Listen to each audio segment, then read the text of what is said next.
Hello friends, मैं doctor Dwarka, consultant psychologist. दोस्तों, आज हम इस वीडियो में बात करेंगे शॉक थेरेपी के बारे में। लोग मूवीज़ में, सीरियल्स में जो भी देखते हैं उसे सच समझ लेते हैं, जबकि सच ऐसा नहीं होता। लोग मूवीज़ में देखते हैं कि किसी भी पेशेंट को जब इलेक्ट्रिक शॉक दिए जाते हैं तो कितना वो परेशान होता है, उसके बाद उसमें पागलपन की स्थिति कितनी हो जाती है, उसकी याददाश्त कितनी चली जाती है। ये सब लोग इसमें नोट करते हैं और वैसा ही इसको सच मान लेते हैं, जबकि सच ऐसा नहीं है। यानी कि लोगों के दिमाग में बहुत सारी गलत धारणाएं, मिथ हैं, और इसी चीज़ों को क्लियर करने के लिए हमने ये वीडियो तैयार किया है। तो जैसा फिल्मों में दिखाया जाता है, मूवीज़ में या सीरियल्स में दिखाया जाता है, वैसा बिल्कुल भी नहीं है। ये क्या है, क्या इसकी सच्चाई है, यही हम इस वीडियो में बात करेंगे। दोस्तों, सबसे पहले मैं आपको बताऊं, ये एक प्रकार की चिकित्सा है, मनोचिकित्सा की थेरेपी की प्रकार है। इसकी शुरुआत 1938 में हुई थी। इसे इलेक्ट्रोकन्वल्जन थेरेपी, ईसीटी कहा जाता है। और इस तरह के जब किसी पेशेंट को शॉक दिए जाते हैं तो पेशेंट के ब्रेन में 1 से 1.5 सेकंड तक जो है बिजली का करंट सप्लाई किया जाता है।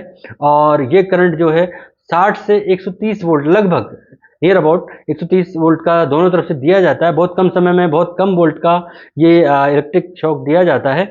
और इसके देते समय एक्सपर्ट डॉक्टर का पैनल होता है। ऐसा हॉस्पिटल होता है जहां पूरी सुविधाएं होती हैं, पूरा स्टाफ होता है। उनकी सुपरविजन में उन सब के लोगों के सामने की स्थिति में ये दिया जाता है। जैसा मूवीज में दिखाया जाता है कि 2 लोग आए और 2 इलेक्ट्रिक वायर उन्होंने निकाले, और ऐसा कुछ नहीं होता। इसमें बाकायदा जो एक्सपर्ट डॉक्टर होते हैं वो होते हैं, पूरी सुविधाएं वाला हॉस्पिटल होता है।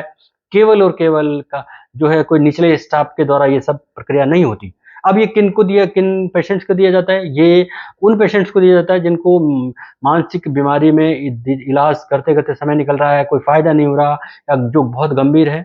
और उनको भी दिया जाता है जो सुसाइडल अटेम्प्ट करते हैं। डिप्रेशन और एंजाइटी की स्थिति में बहुत से पेशेंट बार बार सुसाइडल अटेम्प्ट करते हैं, तो उनको भी इलेक्ट्रिक शॉक देने की स्थिति आ जाती है। तो इसके अलावा इस ईसीटी यानी कि इलेक्ट्रोकन्वर्जन थेरेपी यानी कि इलेक्ट्रिक शॉक का उपयोग जो है मेनिया में, स्किज़ोफ्रेनिया, बाइपोलर डिसऑर्डर, डेनिसोलिन डिसऑर्डर में किया जाता है, क्योंकि ये गंभीर मानसिक रोग है। और जब इनकी दवाइयाँ, जबकि आज स्थिति ये है कि जितने भी मानसिक विकार हैं उनकी बहुत एडवांस मेडिसिन्स आ चुकी हैं, लोग इसके बारे में जानते ही नहीं हैं।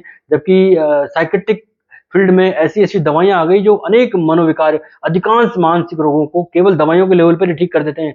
वैसे तो आजकल इलेक्ट्रिक शॉक की बहुत ही कम ज़रूरत महसूस होती है, क्योंकि दवाइयाँ इतनी एडवांस हो चुकी हैं, दवाइयाँ इतनी अच्छी आने लगी हैं। लेकिन फिर भी कुछ खास कंडीशंस में बहुत ही रेयरली इस तरह की थेरेपी का प्रयोग किया जाता है। लेकिन मूवीज़ और फ़िल्मों में जो दिखाया जाता है, वो लोगों में बहुत सारी गलत धारणाएँ पैदा करता है। तो ये कम समय के लिए जाता है, बहुत ही कम वोल्ट में दिया जाता है, डॉक्टर्स के सुपरविज़न में दिया जाता है।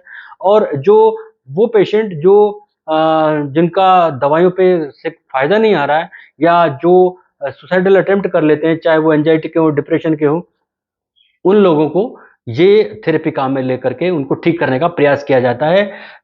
तो ये कोई भी किसी भी तरह का रिस्की नहीं है, किसी तरह का इसमें कोई वो नहीं है। इससे पहले आज स्थिति है कि 2017 से पहले बिना किसी बेहोशी के ये दिया जाता था। अब ऐसी स्थिति है कि अब पहले पेशेंट को एनेस्थीसिया दिया जाता है, बाद में उसको इलेक्ट्रिक शॉक दिए जाते हैं, ताकि उसको शॉक देते समय कोई भी आइडिया नहीं रहे और वो अचेतन की स्थिति में रहे। क्योंकि इसके देने के बाद पेशेंट कुछ देर अचेतन में चला जाता है, यानी कि अनकॉन्शियस हो जाता है, और उस समय भी डॉक्टर्स उसका पूरा ध्यान रखते होते हैं। और जब वो नॉर्मल हो जाता है तो वो स्थितियाँ सारी नॉर्मल सी हो जाती हैं। तो इसमें कोई भी ऐसा गंभीर नहीं है, क्योंकि डॉक्टर्स होते हैं, पूरा सिस्टम होता है।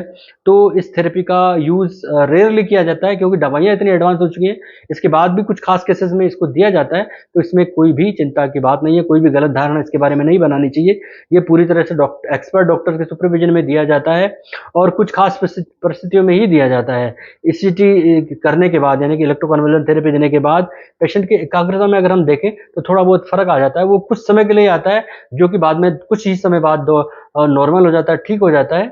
और इसको कुछ खास प्रॉब्लम्स में या कुछ खास बीमारियों में ये ईसीटी नहीं दी जाती, यानी कि शॉक थेरेपी नहीं दी जाती, चाहे वो एक प्रेगनेंसी की स्थिति में हो, या कोई और मानसिक विकार हो, या शारीरिक और बीमारियाँ जैसे कि हार्ट वगैरह की जो प्रॉब्लम्स और दूसरी होती हैं। उस स्थिति में डॉक्टर्स डिसाइड करते हैं कि इसे देनी चाहिए या नहीं देनी चाहिए। तो डॉक्टर्स के सजेशन पे ही ये कुछ बीमारियों में दी जाती है, कुछ में नहीं दी जाती है, और किस लेवल पर दी जानी चाहिए, ये भी डॉक्टर्स का एक्सपर्ट पैनल ही इसको डिसाइड करता है।